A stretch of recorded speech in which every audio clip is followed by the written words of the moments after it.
نحمده ونصلي على رسوله الكريم أما بعد بسم الله الرحمن الرحيم اللهم طهر قلبي من النفاق وعملي من الرياء ولساني من الكذب وعيني من الخيانة فإنك تعلم خائنة الأعين وما تخفي الصدور.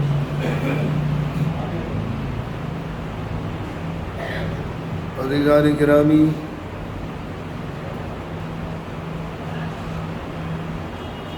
آج کی جو رات آنے والی ہے وہ شب قدر کی پہلی رات ہے۔ یہ مقدس راتیں اللہ رب العزت والجلال نے سابقہ امتوں کو عطا نہیں کی ہے۔ یہ اعزاز اللہ رب العزت والجلال نے اس امت محمدی علی صاحبۃ والتسلیم کو بخشا ہے۔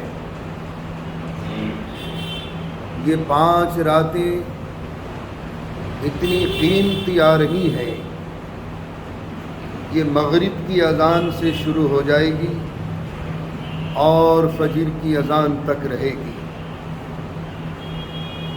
ان راتوں میں اللہ بڑے بڑے گنہگاروں کو معاف کر دیتا ہے، لیکن اگر ہم نے کسی کا حق دبا لیا یا کسی کی حق تلفی کر دی، اللہ یہ گناہ معاف نہیں کرے گا۔ قیامت کی ہولناکیوں سے پہلے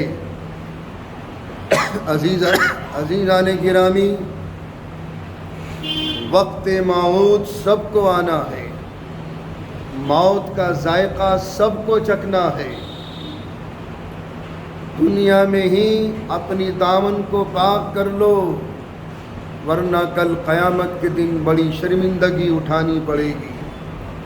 اگر ہم نے کسی کا حق دبا لیا ہے یا کسی کا حق مار لیا ہے یا کسی کو دل کو تکلیف پہنچائی ہے، تو آج کی رات میں ان سے معافی مانگ لو جن کو ہم نے تکلیفیں پہنچائی ہیں، جن کے دلوں کو تکلیفیں پہنچائی ہیں، یا جن کا حق مان رکھا ہے یا حق تلفیاں کر رکھی ہے۔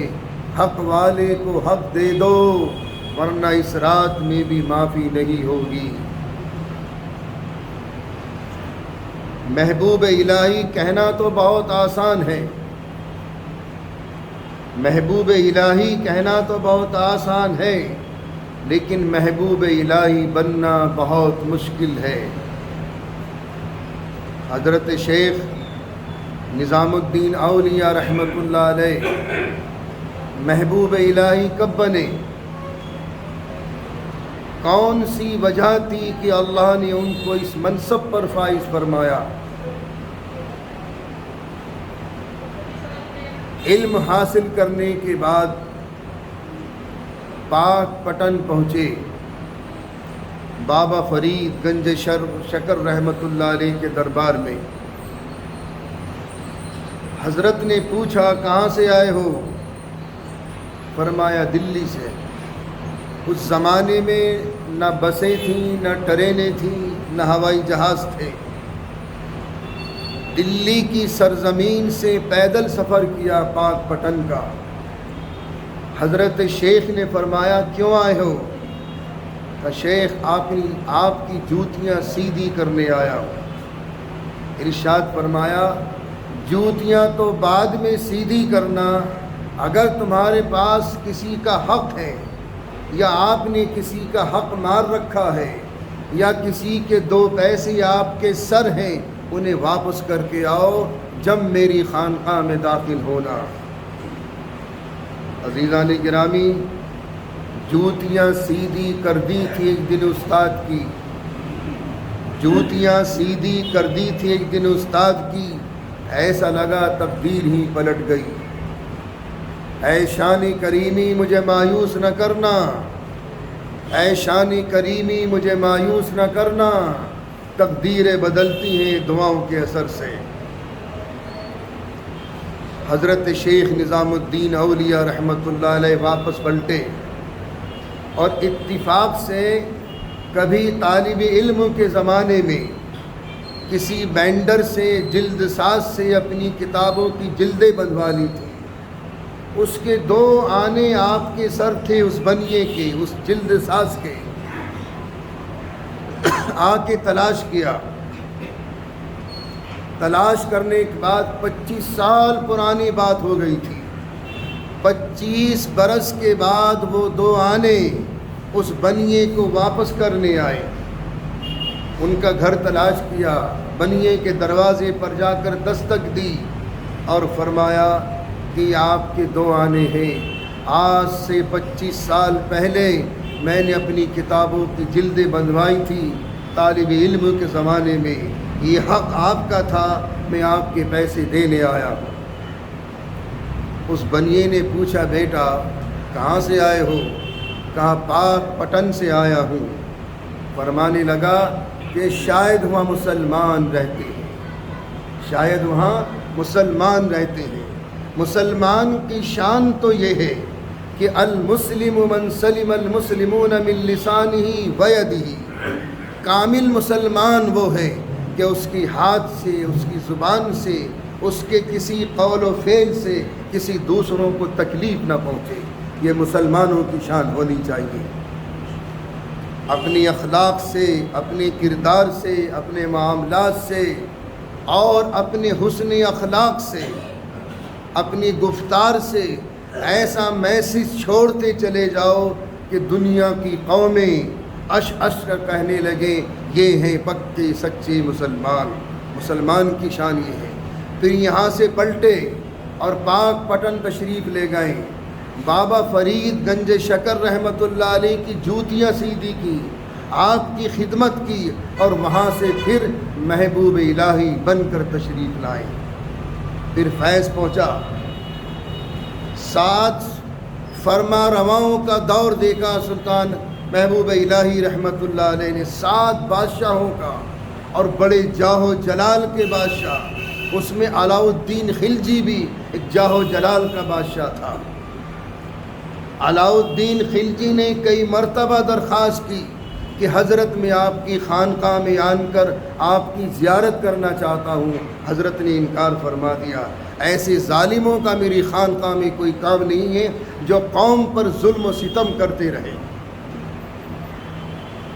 اپنی خانقاہ میں آنے کی اجازت نہیں دی۔ 7 فرما رواؤں کا دور دیکھا محبوب الہی رحمۃ اللہ علیہ نے۔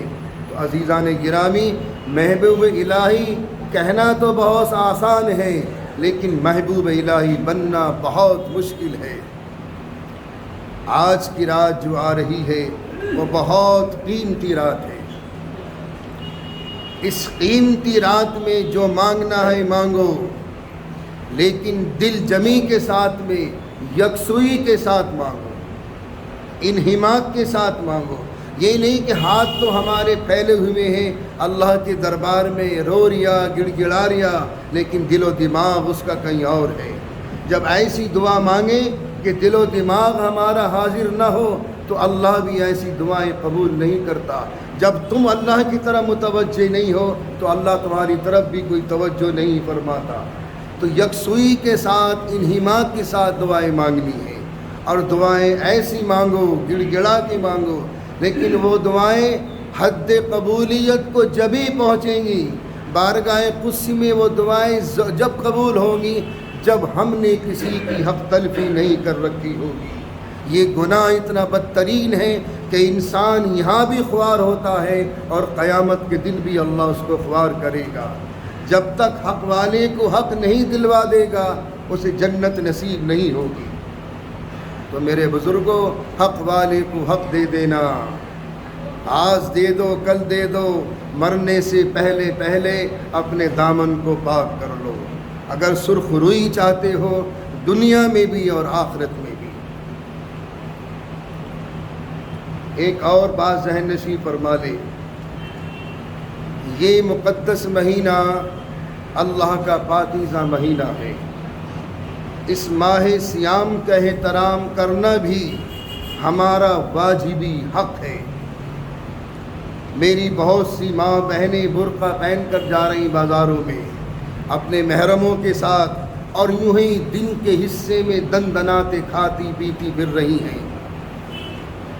اللہ رب العزت والجلال کے یہاں پکڑ ہوگی اگر آپ اس حالت میں ہیں کہ جن حالت میں روزہ نماز نہیں کر سکتی، تو خدا کے واسطے دن کے حصے میں سرعام بازاروں میں کھاتے پیتے نہ پھرو۔ اگر کھانا ہے تو گھر میں لا کے کھا لو، پردے میں کھا لو، کہیں آڑ میں بیٹھ کے کھا لو۔ یوں سراسر سرعام دن کے حصے میں کھانا، یہ ماہ سیام کی توہین ہے۔ اور ماہ سیام کی توہین کا مطلب جانتے ہو یا جانتی ہو؟ ماہ سیام یہ رمضان شریف اللہ کا ذاتی اور اس کا صفاتی نام ہے۔ گویا کہ ہم رمضان شریف کی شان میں گستاخی کریں گے تو براہ راست اللہ کی شان میں گستاخی ہوگی۔ تو اس لیے اس ماہ سیام کا احترام کرنا بھی، اللہ میاں تمہارے پیچھے لاٹھی لے کے نہیں بھاگ رہا کہ روزہ رکھو، لیکن روزہ وہی رکھے گا جس کو اللہ سے محبت ہوگی۔ ساری عبادتیں ساری دنیا دیکھ رہی، نماز دنیا دیکھ رہی، تراویح دنیا دیکھ رہی، حج ساری دنیا دیکھ رہی، عمرہ ساری دنیا دیکھ رہی، زکوٰۃ ساری دنیا دیکھ رہی، لیکن روزہ صرف اللہ دیکھتا ہے۔ جو صحت مند ہیں، جو تندرست ہیں، اگر وہ بھی روزہ نہ رکھیں تو ایسی زندگیوں پر لعنت ہے۔ بیماریوں کا مسئلہ الگ ہے، معذورین کا چیپٹر الگ ہے، لیکن جو صحت مند ہیں، تندرست ہیں، انہیں روزہ رکھنا ہے، اور روزہ خود صحت اور تندرستی کا ضامن ہے۔ تو اس لیے عزیزان گرامی، ماہ سیام کا احترام بھی کرو۔ دن کے حصے میں کھانا پینا نہیں، اگر آپ کا کسی وجہ سے روزہ نہیں ہے تو کھاتے پیتے مت پھرو۔ اگر کھانا ہے تو پردے میں آ کے کھا لو، آڑ میں بیٹھ کے کھا لو۔ اس ماہ مبارک کا احترام کرنا بھی ہمارا ایک اخلاقی ذمہ داری ہے۔ اللہ ہم سب کو اعمال صالحہ کی توفیق عطا فرمائے۔ وآخر دعوانا الحمد